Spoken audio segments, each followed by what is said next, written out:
welcome to another edition of Politics and Right. I'm Egberto Willies. I'm honored once again at another net route to meet the Secretary of the State of Connecticut, Yes. Stephanie Thomas. Let me tell you, first of all, it's a pleasure to speak to you once again. Yeah. I can't tell you guys how impressed I was with this young lady the last time we spoke. And again, I think, are you running for Secretary of the State of I am. It's a 4-year term, so it is up this year. So I am currently on the ballot in November. Well, I am absolutely sure with all that you've done, it will be another landslide for your win. I hope so. I hope so. Yeah, no doubt. No doubt. Anyway, so go ahead. I was going to say, you always have to run scared.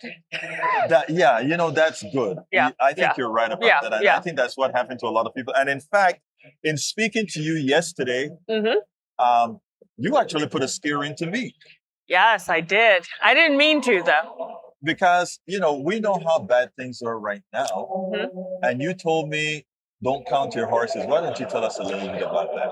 Yeah, I run into this all the time. I work with a lot of advocacy groups, but I also travel the state talking to voters all the time.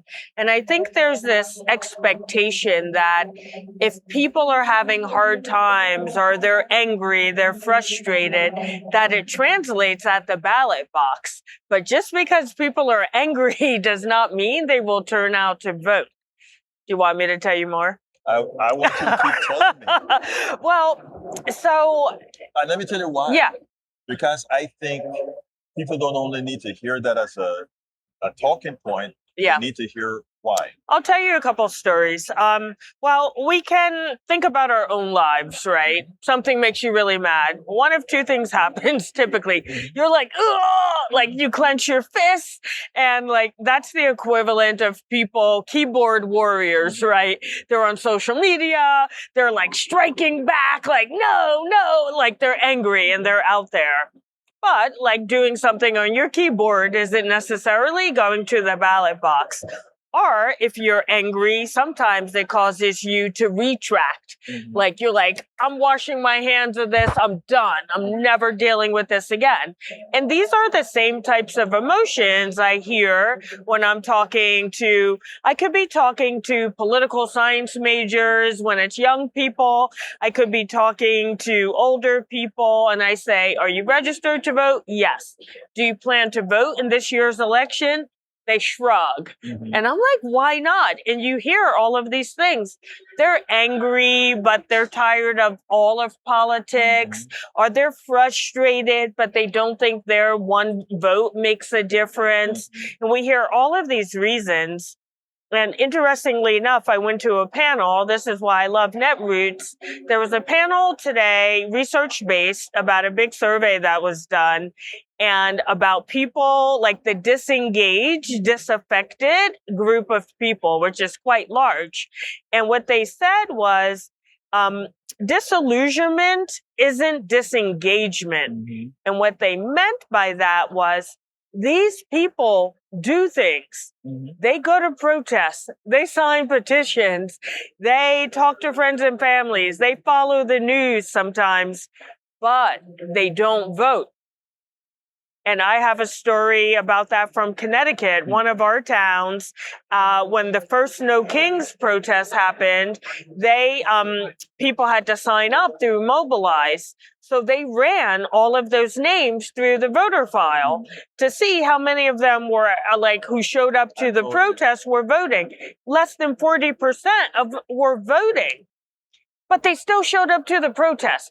So a lot of people don't translate the ballot box as the way to make change. So we who believe in voting and making sure that people follow through on that civic duty have to remember that and make sure we're explaining all the time of why that change has to happen at the ballot box.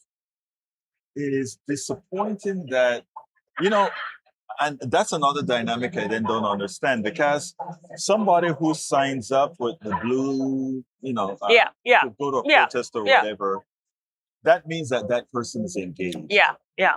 And to think that only 40% of them then went to vote. They made the effort to protest, which could actually take more time than Yes, voting. yes. That's disheartening. Before I was elected Secretary of the State, like many people, I thought turnout was greatly impacted, or lack of turnout, by apathy. But since I've been secretary, I realized that's not usually the reason.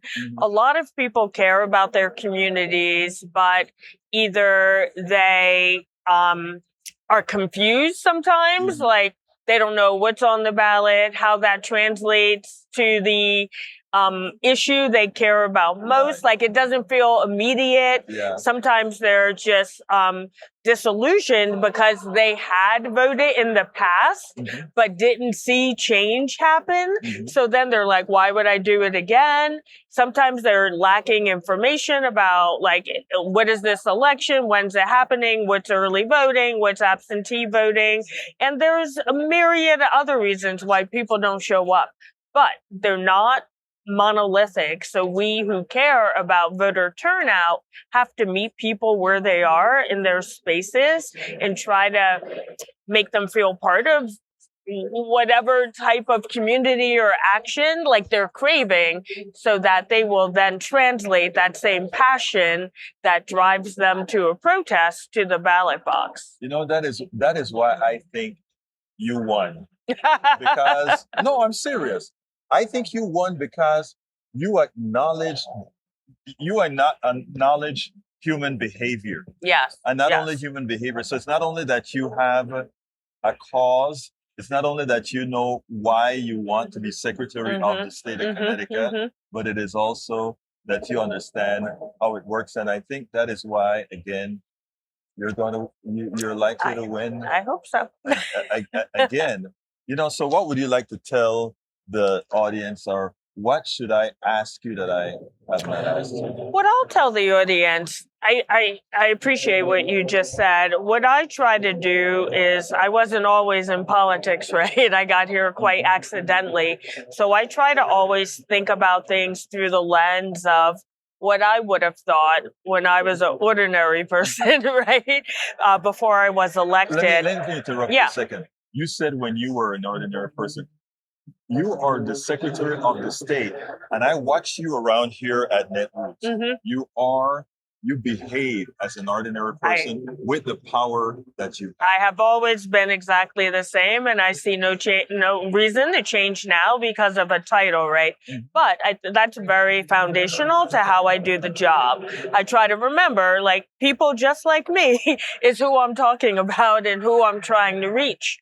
So what I would tell everyone out there is that elected people need to hear from you.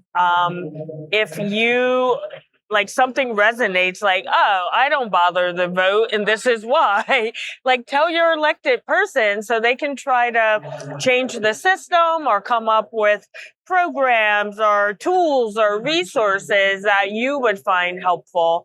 I think what we've lost is this two-way communication.